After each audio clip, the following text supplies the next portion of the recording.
We are going to be reviewing The Blackening. The Blackening. Feels wrong when you say that. Yeah, that's why you're here.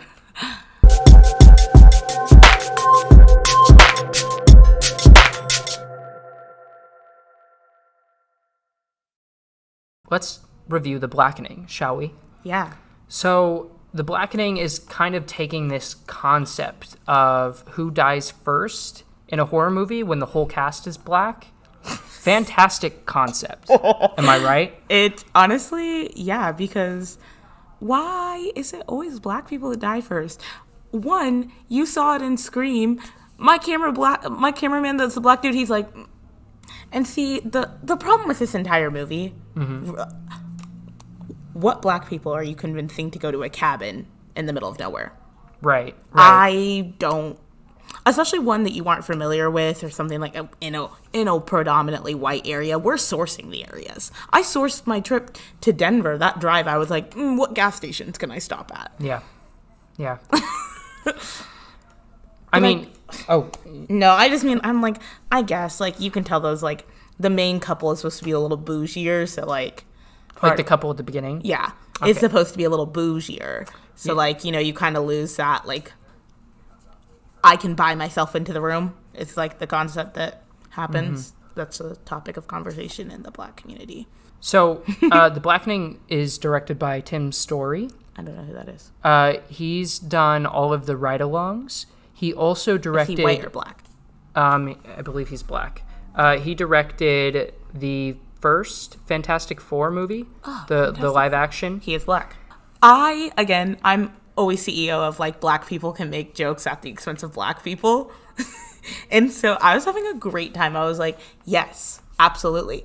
Because it's so funny because you're seeing all these different, like, essentially, like, different, like, subgenres of the black community. You have, like, we're all black, but, like, you have your gay blacks and you're, like, educated blacks and you're kind of like, I have a gun black. And I'm like, yeah. And I loved the conversation of, like, who's the blackest, though? And I'm like, oh... Because, like, who is the blackest? Like, The one that says the N-word the most? The one that, like, carries a gun?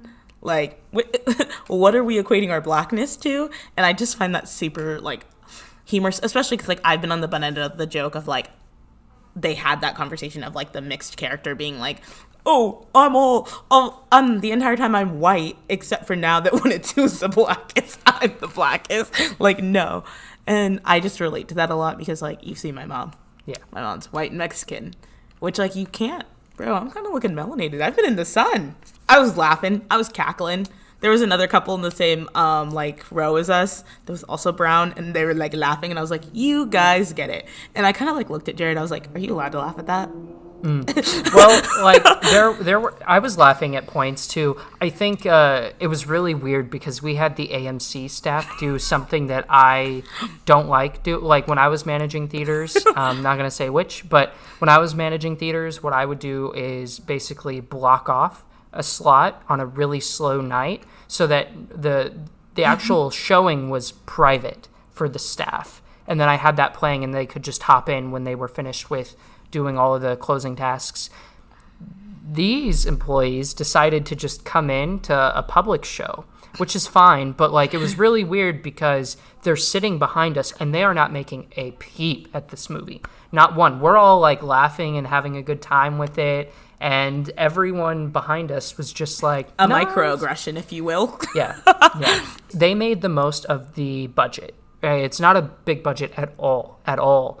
And they use certain gags really effectively, honestly. There is one bad CG moment, and it's a scene during the roll of the credits. They're doing that thing where they're doing... Oh, I remember, yeah. And that was, like, questionable, but everything else, like, they used it really effectively for the budget that they had.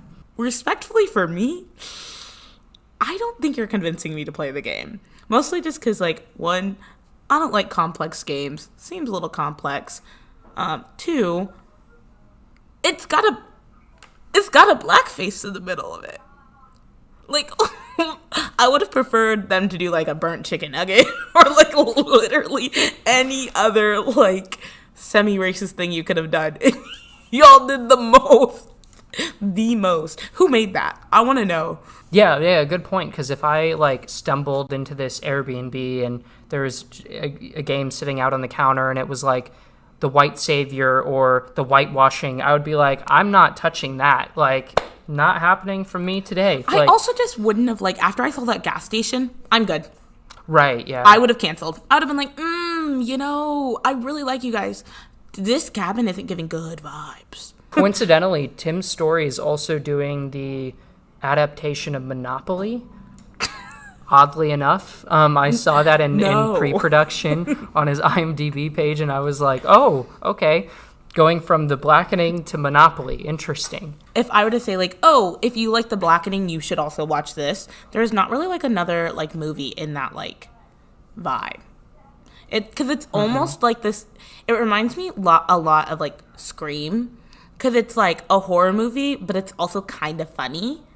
And it's not, like, overly funny in the way that, like, Scary Movie is, like, the parodies are, but it's, like, funny kind of like how Scream is. Yeah, Scream makes me haha. It's a meta horror movie. I mean, obviously, it's geared more into comedy than Scream. Yeah. But, they make a point of bringing up certain horror movies. They mention Scream 2. They mention Omar Epps and Jada Pinkett Smith, at the opening of Scream 2, which that got me. It sent me.